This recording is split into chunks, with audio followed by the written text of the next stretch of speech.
ನಮಸ್ಕಾರ ದೇವರು. ನಾನು ನಿಮ್ಮ ಮಂಡ್ಯ ಹುಡುಗ ಶಿವಕುಮಾರ್. ನನ್ನ ಕತೆ ನಿಮ್ಮ ಜೊತೆ ಮೂಲಕ ಯಾವಾಗಲೂ ನಾನು ಇನ್ಮೇಲೆ ನಿಮ್ಮ ಜೊತೆ ಇರೋದಕ್ಕೆ ಇಷ್ಟಪಡ್ತೀನಿ. ಸೊ ಇವತ್ತಿನ ಟಾಪಿಕ್ ಏನಪ್ಪ ಅಂದರೆ ಬೆಸ್ಟ್ ಫ್ರೆಂಡ್, ಆತ್ಮೀಯ ಗೆಳೆಯ. ಬನ್ನಿ ಮಾತಾಡೋಣ. ನನ್ನ ಜೀವನದಲ್ಲೇ ಅಂತಲಲ್ಲ, ಎಲ್ಲರ ಜೀವನದಲ್ಲೂ ಒಬ್ಬ ಆತ್ಮೀಯ ಗೆಳೆಯ ಇದ್ದೇ ಇರ್ತಾನೆ. ಅವನೇನು ಅಂದರೆ ಲಕ್ಷಕ್ಕೆ ಒಬ್ಬ. ಎಲ್ಲ ಕಡೆನೂ ಸಿಗೋದಿಲ್ಲ. ಲಕ್ಷಕ್ಕೆ ಒಬ್ಬನೇ ಒಬ್ಬ ಸಿಗೋದು. ನಿಮ್ಗಳ ಜೀವನದಲ್ಲೂ ಆ ಥರ ಒಬ್ಬ ಯಾರಾದರೂ ಇದ್ದೇ ಇರ್ತಾರೆ.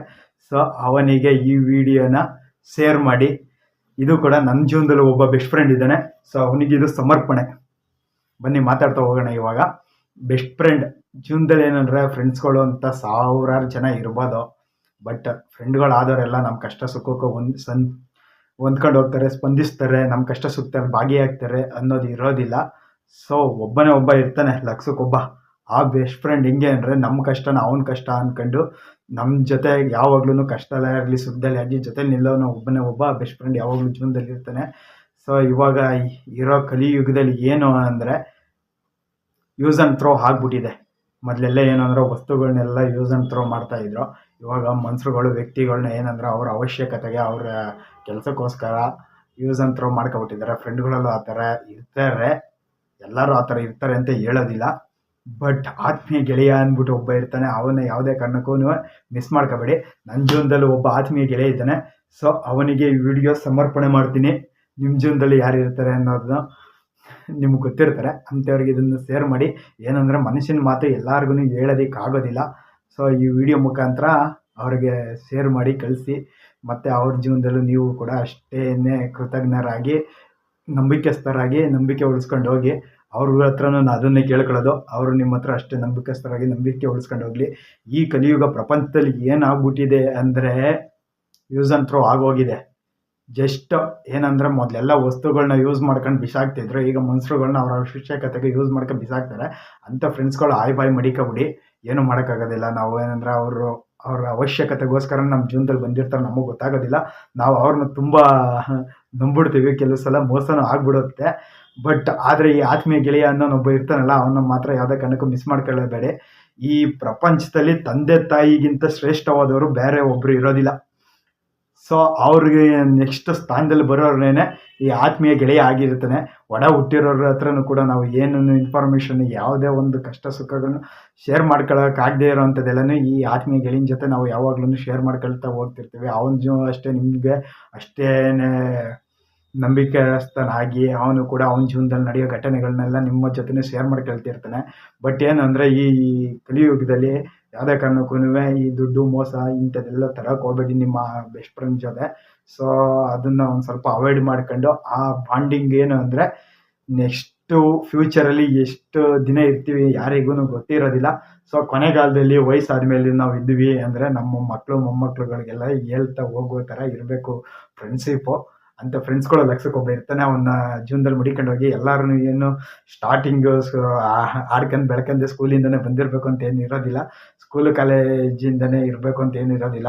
ಸೆಂಟ್ರಲ್ಲೂ ಸಿಗ್ಬೋದು, ಯಾವಾಗಲೂ ಒಬ್ಬ ಗೆಳೆಯ ಆತ್ಮೀಯ ಗೆಳೆಯ ಸಿಗ್ಬೋದು. ನಿಮ್ಮ ಹತ್ರ ಇರುವಂಥ ಮನಸ್ಥಿತಿ, ಮನಸ್ಸು, ಒಳ್ಳೆ ಗುಣ ಅವನ ಹತ್ರನೂ ಇರುತ್ತೆ. ಅದನ್ನು ಗುರುತಿಸ್ಕೊಂಡು ಅಂಥವ್ರನ್ನ ಯಾವುದೇ ಕಾರಣಕ್ಕೂ ಕಳ್ಕೊಳ್ದೇ ಜೀವಮಾನ ಪೂರ್ತಿ ಜೊತೆಯಾಗಿ ಬಾಳ್ಕೊಂಡು ಹೋಗಿ. ಇವಾಗ ನಮ್ದು ಎಷ್ಟೋ ಕಷ್ಟಗಳನ್ನ ನಾವು ನಮ್ಮ ಸಹೋದರರ ಜೊತೆ ಒಡ ಹುಟ್ಟೋರ ಜೊತೆನೇ ಹೇಳ್ಕೊಳಕ್ಕೆ ಹೋಗೋದಿಲ್ಲ. ಅಂಥದ್ದೆಲ್ಲನೂ ನಾವು ಅವನ ಹತ್ರ ಶೇರ್ ಮಾಡ್ಕೊಳ್ತೀವಿ. ಅವನ ಕಷ್ಟಗಳಿಗೂ ಬಾಂಡಿಂಗ್, ಅವನ ಜೀವನದಲ್ಲೂ ಅಷ್ಟೇ ನೀವು ಕೃತಜ್ಞರಾಗಿ ಅವನಿಗೂ ಅಷ್ಟೇ ಸ್ಪಂದಿಸ್ಕೊಂಡು ನಡ್ಕೊಂಡು ಹೋಗಿ. ಏನಪ್ಪ ಅಂದರೆ ಈ ಕಲಿಯುಗದಲ್ಲಿ ಹೆಂಗೆ ಅಂದರೆ ಕಷ್ಟ ಅಂತ ಬಂದಾಗ ಸ್ವಂತವ್ರೆ ಸಂಬಂಧಿಕರೇ ಜೊತೆಲಿರೋರೇ ಕೈ ಕೊಟ್ಟು ಹೋಗ್ಬಿಡ್ತಾರೆ. ಅವ್ರವ್ರ ಕೆಲಸ ನೋಡ್ಕೊಂಡು ಹೋಗ್ಬಿಡ್ತಾರೆ, ನಿಮ್ಮ ಕಷ್ಟಗಳಿಗೆ ಸ್ಪಂದಿಸೋದಿಲ್ಲ. ಬಟ್ ಈ ಆತ್ಮೀಯ ಗೆಳೆಯ ಏನು ಅಂದರೆ ಎಂಥ ಕಷ್ಟ ಬಂದ್ರೂ ನಮ್ಮ ಕಷ್ಟನ ಅವನ ಕಷ್ಟ ಅನ್ಕೊಂಡು ಜೊತೆ ನಿಂತಿರ್ತಾನೆ. ಸೊ ಆ ನಂಬಿಕೆ ನಾವು ಉಳಿಸ್ಕೊಂಡು ಹೋಗ್ಬೇಕು. ಏನಂದ್ರೆ ಅವ್ರ ಮನೇಲಿರೋ ಹೆಣ್ಮಕ್ಳೆಲ್ಲ ನಮ್ಮ ಅಕ್ಕ ತಂಗಿರ ಥರ ಇರಬೇಕು, ನಮ್ಮ ಮನೆ ಹೆಣ್ಮಕ್ಳೆಲ್ಲ ಅವ್ರ ಅಕ್ಕ ತಂಗಿರ ಥರ ನೋಡ್ತಾರೆ ಅವ್ರೂ. ಸೊ ಅವ್ರ ತಂದೆ ತಾಯಿಗಳನ್ನು ಕೂಡ ನಾವು ಅದೇ ಥರ ನೋಡಬೇಕು, ಬೇರೆ ಯಾವುದೇ ಕೆಟ್ಟ ದೃಷ್ಟಿಯಿಂದ ನೋಡೋಕೆ ಹೋಗಬಾರ್ದು.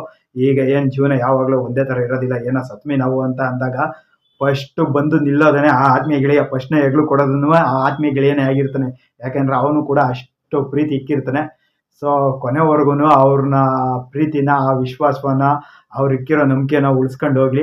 ನಮಗೂ ಆ ದೇವರು ಅವ್ರ ನಂಬಿಕೆ ಉಳಿಸ್ಕೊಂಡು ಹೋಗುವಂಥ ಬುದ್ಧಿ ಇರಲಿ, ಕೊಟ್ಟಿರಲಿ. ಯಾವಾಗ್ಲೂ ಯಾವುದೇ ಕೆಟ್ಟ ಆಲೋಚನೆ ನಮ್ಮ ಜೊತೆ ಬರಬಾರ್ದು. ಸೊ ಬೆಳೀತಾ ಹೋದ್ರೂ ಅಷ್ಟೇ, ಇವಾಗ ಏನೋ ಒಂದು ಸಿಚುವೇಶನಲ್ಲಿ ಯಾವುದೋ ಒಂದು ಟರ್ನಿಂಗಲ್ಲಿ ನಾವು ಡೆವಲಪ್ ಆಗ್ತೀವಿ, ಏನೋ ಒಂದು ಒಳ್ಳೆ ಸಿಕ್ಬಿಡುತ್ತೆ, ಸ್ಟೇಜ್ ಸಿಕ್ಬಿಡುತ್ತೆ ನಮಗೆ. ಸೊ ಆ ಟೈಮಲ್ಲಿ ಏನೋ ಅವನ್ನ ಬಿಡೋದಕ್ಕೆ ಹೋಗ್ಬೇಡಿ, ಮರೆಯೋದಕ್ಕೆ ಹೋಗ್ಬೇಡಿ.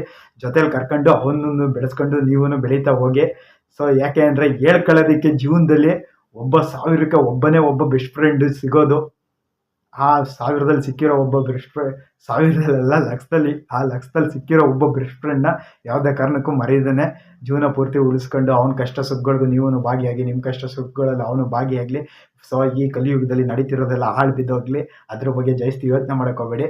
ಸೊ ಇವಾಗ ಮಧ್ಯದಲ್ಲಿ ಬಂದೇ ಬರ್ತಾರೆ, ಏನಂದ್ರೆ ಲಾಭಕ್ಕೋಸ್ಕರ ಇರೋರು ಇದ್ದೇ ಇರ್ತಾರೆ. ಅಂಥವ್ರಿಂದ ಸ್ವಲ್ಪ ಅವಾಯ್ಡ್ ಮಾಡಿ, ದೂರ ಇರಿ. ಅವರಿಂದ ಕಳಂಕ ಬಂದ್ಬಿಡುತ್ತೆ ದೋಸ್ತ್ಗಳಿಗೆ, ಫ್ರೆಂಡ್ಶಿಪ್ಗೆ.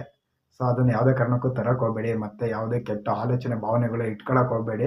ಸೊ ಆ ಜೀವನದಲ್ಲಿರುವಂಥ ಒಬ್ಬ ಲಕ್ಷಕ್ಕೊಬ್ಬ ದೋಸ್ತನ್ನ ಯಾವುದೇ ಕಾರಣಕ್ಕೂ ಮಿಸ್ ಮಾಡ್ದೇ ಜೀವನ ಪೂರ್ತಿ ಉಳಿಸ್ಕೊಂಡೋಗಿ. ನಿಮ್ಗೂ ಆ ಥರ ಯಾರು ಇದ್ರು ಅಂದರೆ ಅವ್ರಿಗೆ ಶೇರ್ ಮಾಡಿ. ಏನಂದ್ರೆ ಮನಸ್ಸಿನ ಮಾತು ಎಲ್ಲರಿಗೂ ಹೇಳೋದಕ್ಕಾಗೋದಿಲ್ಲ, ಎಕ್ಸ್ಪ್ಲೇನ್ ಮಾಡೋದಕ್ಕೆ ಕಷ್ಟ, ತುಂಬ ಕಷ್ಟ ಆಗುತ್ತೆ. ಹೇಳ್ಬೇಕು ಅಂದ್ಕೊಂಡಿರ್ತೀವಿ, ಆದರೂ ಎಕ್ಸ್ಪ್ಲೇನ್ ಮಾಡೋದಕ್ಕಾಗೋದಿಲ್ಲ.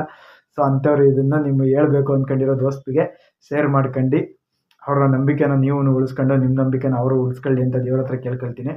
ಸೊ ಬಾಯ್, ನೆಕ್ಸ್ಟ್ ಟಾಪಿಕಲ್ಲಿ ಸಿಗೋಣ.